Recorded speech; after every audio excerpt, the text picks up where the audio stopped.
आपने ठीक है बीबीए किया हुआ है। जी sir. Scientific theory of management क्या है? डाउरी दहेज प्रथा से संबंधित कानून है। उनके बारे में क्या जानती हैं आप? जैन समुदाय में या जैन धर्म में आत्मा के संबंध में क्या विचार है?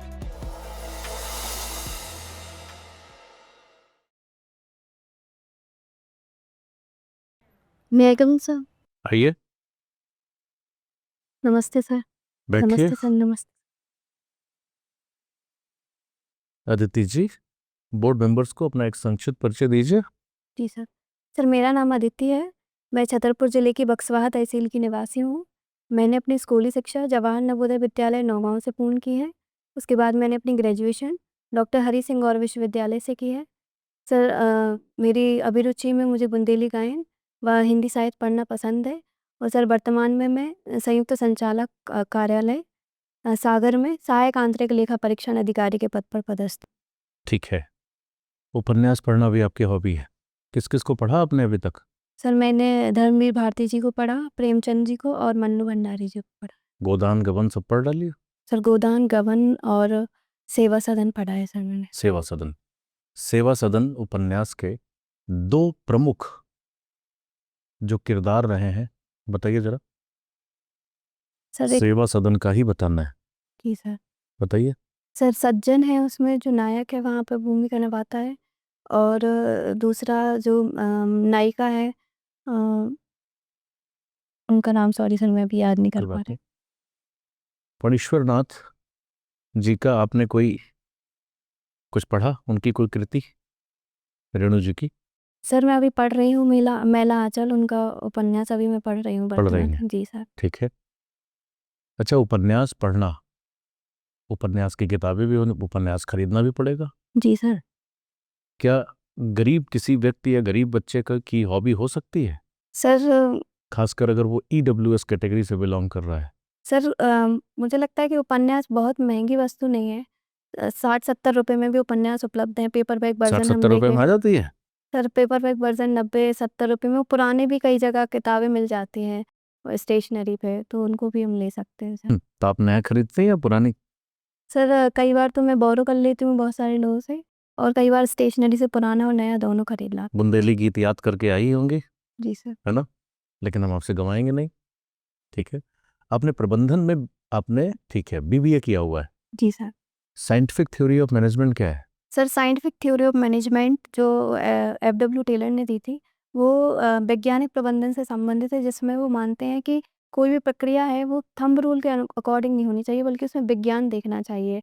और जो कर्मचारी हैं उनमें सामंजस्य होना चाहिए, विवाद ना हो।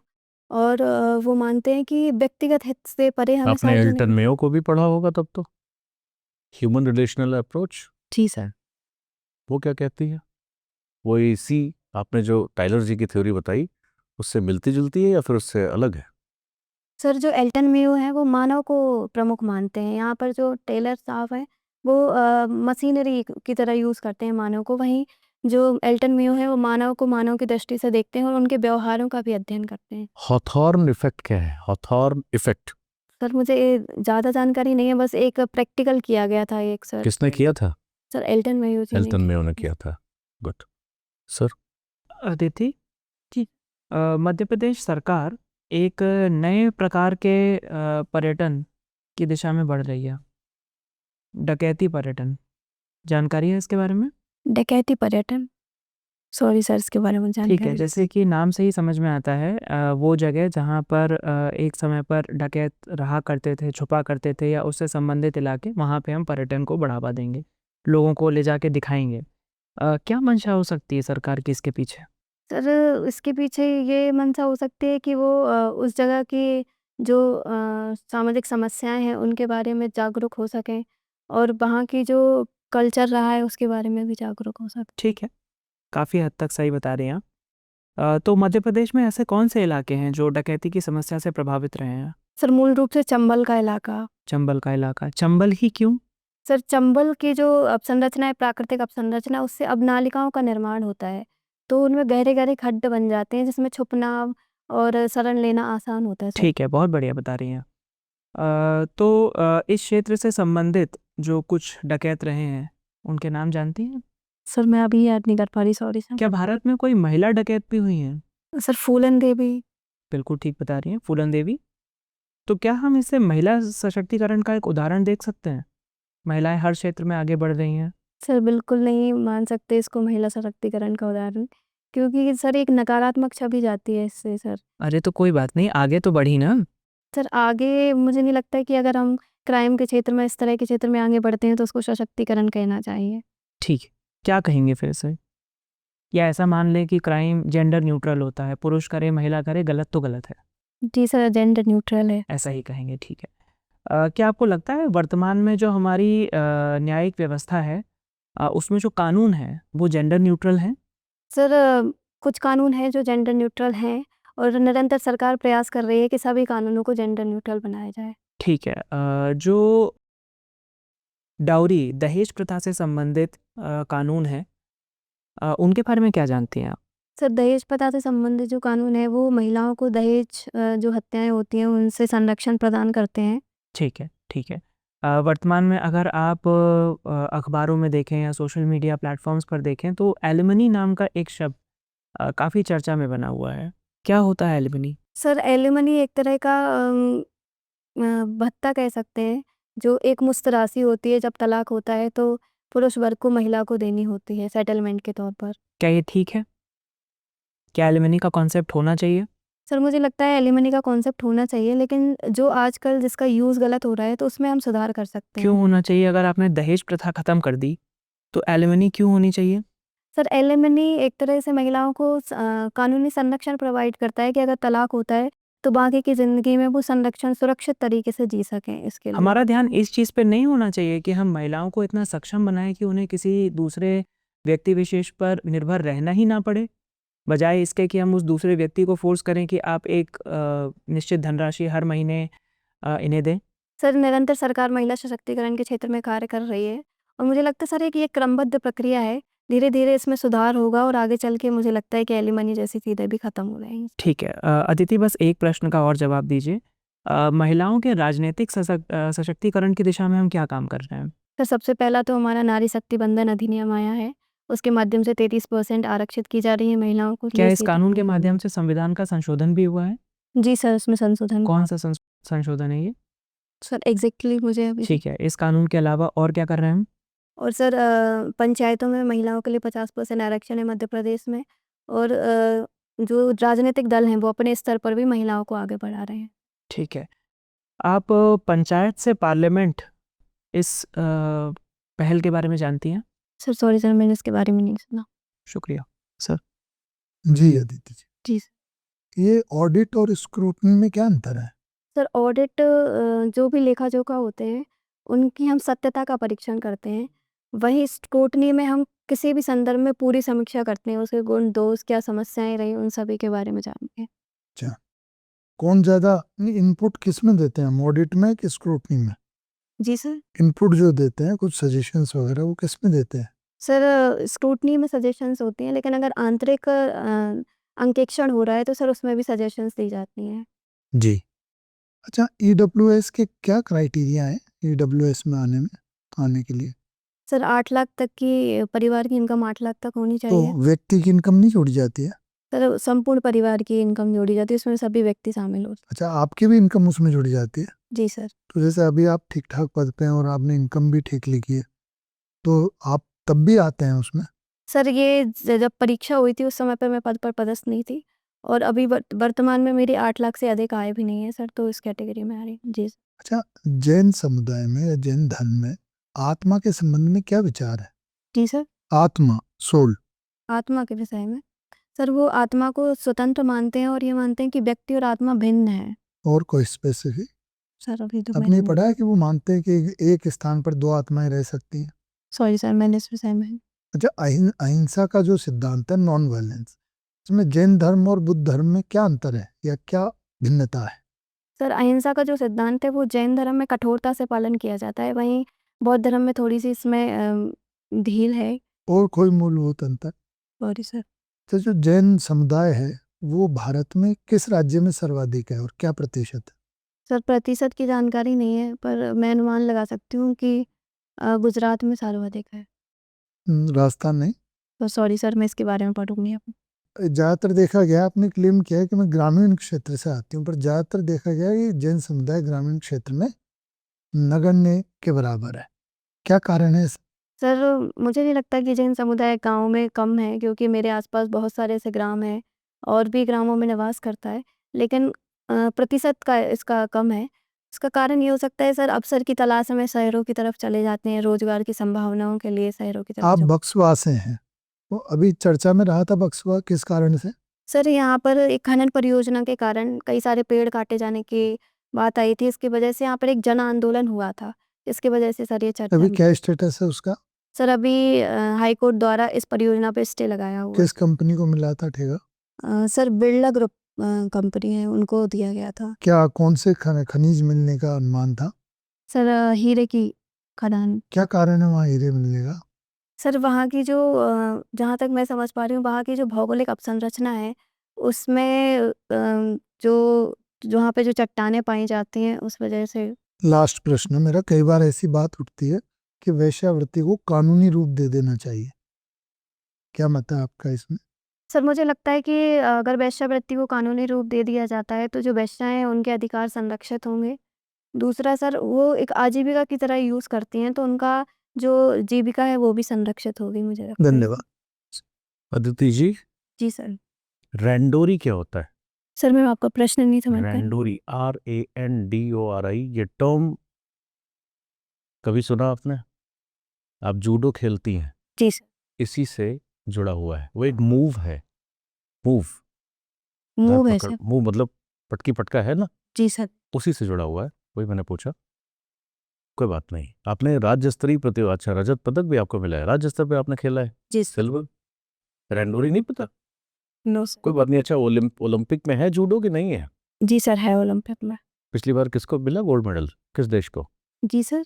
किस देश को गोल्ड मेडल मिला ओलंपिक में जूडो खेल में? सर कई सारे देश हैं, उसमें चाइना भी है, जापान भी है। ठीक है, मैं ये आपसे पूछ रहा हूँ कि ये किस देश का खेल है? अगर आपसे मैं पूछूं किस देश में ये इवॉल्व हुआ? सर जापान ने। जापान में। ठीक है, गुड। स्काउट एंड गाइड में आपको राज्यपाल पुरस्कार आपको मिला है। What is article 23 clause 2? Article 23 clause 2। 23 क्या है? 23 सर ये कहता है कि जो बाल श्रम से संबंधित है सर, मैं अभी याद नहीं कर कोई पा। बात नहीं। क्या NCC, स्काउट, NSS, इन सब चीज़ों को हमारे यहाँ कंपल्सरी कर देना चाहिए स्कूलिंग में? सर इसके दोनों पक्ष हैं। कंपल्सरी किसी भी चीज़ को इसलिए नहीं किया जा सकता क्योंकि व्यक्ति को किसी एक ही क्षेत्र में बढ़ने का नहीं होता। इन सब क्षेत्र में अनुशासन पर ज़्यादा मतलब फोर्स किया जाता है, बल्कि कई स्टूडेंट ऐसे होते हैं जो स्वतंत्र विचारधारा वाले होते हैं। तो मुझे लगता है इसके दोनों पक्ष हैं। इसको प्रतिबंध मतलब देश को अनुशासित लोग ज़्यादा चाहिए, देश को स्वतंत्र विचारधारा वाले लोग चाहिए? सर हमें दोनों का समन्वय चाहिए। स्वतंत्र विचारधारा वाले लोग भी चाहिए। ठीक है। आपने कभी कॉन्ट्रा कल्चर का नाम सुना है? व्हाट इज काउंटर कल्चर या कॉन्ट्रा कल्चर? सर अपसंस्कृति। सर मैं प्रयास कर सकती हूँ उसको बताइए। बताने। सर हम किसी दूसरे देश की संस्कृति को जब ग्रहण करने का प्रयास करते हैं तो। ठीक है। Procedure establish by law and due process of law में क्या अंतर है? विधि द्वारा स्थापित प्रक्रिया और विधि के सम्मिलित प्रक्रिया में क्या अंतर है? सर मैं अभी याद नहीं कर पाई, सॉरी सर। कोई बात नहीं। ठीक है। नेक्स्ट, हमारे कॉन्स्टिट्यूशन में कहीं माइनॉरिटी शब्द डिफाइंड है? अल्पसंख्यक वर्ड कहीं डिफाइंड है? हमारे कॉन्स्टिट्यूशन में परिभाषा है उसकी? सर डिफाइन नहीं है, लेकिन अल्पसंख्यक शब्द का उपयोग किया गया है। डिफाइंड नहीं है। अनुसूचित जाति शब्द की परिभाषा कहीं दी गई है? की सर दी गई है कहाँ? Article 338 something. आर्टिकल 338? 8। नो, कभी पढ़िएगा। आर्टिकल 266 में सारी डेफिनेशन दी गई हैं। 266 क्लॉज 24 है SC के लिए, 25 है ST के लिए, 26C है OBC के लिए। माइनॉरिटीज़ के लिए कोई परिभाषा नहीं दी गई है। कोई बात नहीं। ठीक है। हमारे यहाँ नेशनल माइनॉरिटी कमीशन है। ये कॉन्स्टिट्यूशनल बॉडी है, स्टेटूटरी बॉडी है, एग्जीक्यूटिव बॉडी है? क्या है? सर एक वैधानिक निकाय है सर। वैधानिक निकाय है। ठीक है। अकाउंटिंग और ऑडिट में क्या अंतर है? सर अकाउंटिंग में हम जो भी गतिविधि या लेन देन होते हैं उनका लेखा करते हैं, वहीं ऑडिट में इनकी सत्यता का परीक्षण करते CAG ऑडिट करते हैं या अकाउंटिंग करते हैं? हैं। सर CAG ऑडिट करता है। CAG का अकाउंटिंग एकदम नहीं करते हैं? एकदम मतलब क्या? राज्य सरकारों राज्य सरकारों की अकाउंटिंग नहीं करते हैं?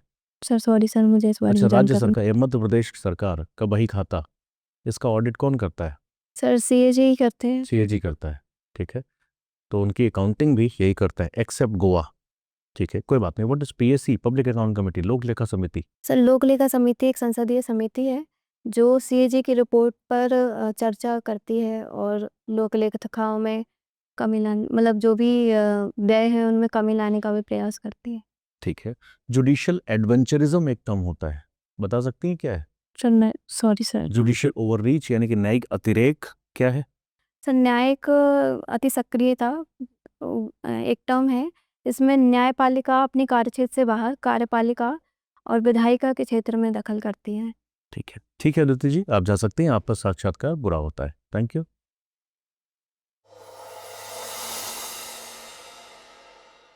मे आई कम सर? आइए, बैठिए। जी सर, थैंक यू। कैसा अनुभव हो रहा हम लोगों के साथ? सर पॉलिटी में बहुत ज़्यादा गड़बड़ हो कोई गई। बात नहीं। इससे पहले मॉक इंटरव्यूज दिए, जी सर। क्या फीडबैक रहा? सर लगभग ठीक था। लगभग ठीक था, तो यहाँ भी लगभग ठीक ही है। कुछ अगर ऐसा आपने कोई ब्लंडर नहीं किया, सबसे खास बात आपकी टोन नीचे है, थोड़ा ऊपर हो जाए तो अच्छी बात है, बट फिर भी वो कोई शिकायत भरी चीज़ नहीं है, बहुत बढ़िया है, ठीक है। और मैं लोगों ने तो सबसे बढ़िया फीडबैक आपके लिए दिया कि देखिए बहुत ज़्यादा अननेसेसरी इधर उधर से आपको भटक कर इनपुट लेने की ज़रूरत नहीं है। शुद्ध शुद्ध कहें तो जो कर रही हैं वही करिए, एकदम कह लीजिए कि मिलावट की कोई आवश्यकता नहीं है। You are a good candidate, ठीक है, you are a good candidate. पर हम आपको सवालों के जवाब के हिसाब से आपको हम यहाँ पर जज नहीं कर रहे हैं, वैसे भी हम नहीं करते हैं, ठीक है। कई बार ठीक है किसी पोर्शन में एकदम ही अगर कोई वीक हो तो कोई बात नहीं, आप ठीक है प्रोसीजर एस्टैब्लिश बाय लॉ और ड्यू प्रोसेस ऑफ लॉ नहीं बता पाई, आई वाज एक्सपेक्टिंग कि आप बता लेंगी। बट शुरू में आपने जैसे मैनेजमेंट का एकदम दोनों थ्योरीज आपने सही बताई, तो आपसे अगर आपके कोर इन द सेंस आपकी ग्रेजुएशन से सवाल बनते हैं, then you can easily defend upon it, no problem. Judo से संबंधित बहुत ढेर सारे टर्म्स हैं, कोई टर्म पूछा या नहीं बता पाए तो उससे आपको डिस्करेज नहीं होना है, ठीक है। ओलंपिक में पता कर लीजिएगा कि किसको क्या है गोल्ड मेडल मिला, वो आपको बिल्कुल देखना है। जुडिशियल ओवररीच, ठीक है, आपने ठीक ठीक बताया, उसमें कोई दिक्कत नहीं है। थोड़ा सा एक काम कीजिएगा, क्योंकि आप अकाउंट की फील्ड में आप जॉब कर रही हैं, ठीक है, तो आप थोड़ा सा सीएजी के बारे में, एंड देन सीएजी ही नहीं, कॉम्प्ट्रोलर जनरल ऑफ अकाउंट्स के बारे में भी, सीजीए के बारे में, और बताइएगा कि सीएजी क्या करते हैं। सेंट्रल गवर्नमेंट के लिए अब सिर्फ ऑडिट करते हैं, लेकिन स्टेट गवर्नमेंट्स के लिए ऑडिट और अकाउंटिंग दोनों करते हैं एक्सेप्ट गोवा। पढ़ लीजिएगा आप जैसे कि वेबसाइट पे जाएंगे तो आपको पूरा सब कुछ आ जाएगा, ठीक है। आपने बाकी स्काउट एंड गाइड, अब जैसे 23 क्लॉज 2 मेरे मन में आया कि आप बताइए कि कंपल्सरी सर्विस स्टेट इंपोज कर सकता है कि नहीं, ठीक है। 23 क्लॉज 2 23 का एक्सेप्शन है, तो वही मैं जानना चाहता था कि हाँ स्काउट एंड गाइड, एनएसएस, ये सब, एनसीसी, ये सब सभी बच्चों के लिए कंपल्सरी कर दी जाए तो क्या बुराई है, ठीक है। तो आपको ये पता होना चाहिए कि बहुत दुनिया के बड़े देश, विकसित देश भी हैं, ब्रिटेन जैसे देश है जहाँ पे कंपल्सरी सर्विसेज का भी प्रोविजन लाया गया है, ठीक है ना। बाकी ठीक है, everything is good, all fine. हम लोगों की तरफ से कुछ खास आपको बताने के, वैसे तो बहुत कैंडिडेट के लिए बहुत कुछ बताने के लिए रहता है, बट आपके लिए कुछ नहीं है, जो कर रही है वो करिए, ठीक है। Definitely you are going to, means कैसा गया इस बार? चल अच्छा गया। अच्छा गया, आप अच्छी रैंक भी लेकर आ रही हैं, ठीक है, ऑल द बेस्ट। बाकी और कोई आपके मन में प्रश्न हो तो पूछ सकती हैं। सर वो एक उसमें कॉलम में चयन में सहायक जानकारी, तो इसको क्या उस खाली छोड़ा है, बिल्कुल। आप, हम कह रहे हैं चयन में सहायक जानकारी का मतलब यही है कि आपके जो गुण हैं, तो आप अपने पर्सनल गुण तो बताएंगे नहीं, आप कौन से गुण बताइए, लिखने की जरूरत आपको सब मिल जाएगा रिकॉर्डिंग। आपको क्या बताना है, एक सिविल सेवक में कौन से गुण होने चाहिए। अरे सेकंड ARC कमीशन में जो भी 7-8 रिपोर्ट दी, 7-8 कह लीजिए गुण है, वो लिख दीजिए। नहीं तो नोलन समिति का नाम सुनी होंगी आप एथिक्स के पेपर में, वहां से 7 गुणों में से जो गुण आपको लगता है कि ठीक है, सत्यनिष्ठा से लेके डेडिकेशन से लेके एम्पैथी तक, जो आपको ठीक लगता हो आप भर दीजिए, ठीक है। भरना ही नहीं है, उसके लिए क्वेश्चन के लिए भी तैयार रहना, ठीक है। बट वो ऐसे सिविल सेवकों के गुण हैं जिसकी वजह से हम आपको ये बताने की जरूरत नहीं कि हमने ये प्री क्वालिफाई किया, कुछ लोग देते थे मेंस क्वालिफाई किया, इंटरव्यू हमने दिया, ये कोई मतलब नहीं है, वो नकारात्मक है। कल हमने कई लोगों को देखा इस तरीके से, उसका कोई तात्पर्य नहीं होता है। वो अपने गुण बताइए जो सिविल सेवा में जाना चाहती हैं, सिविल सेवकों के गुण निर्धारित हैं, उनमें से आप कोई भी अच्छे से गुण इसमें लिख सकते हैं, ठीक है। जी sir, all the best, thank you sir. अब एग्जाम की तैयारी को और बेहतर करने के लिए हमारे चैनल को लाइक, शेयर और सब्सक्राइब करना ना भूलें।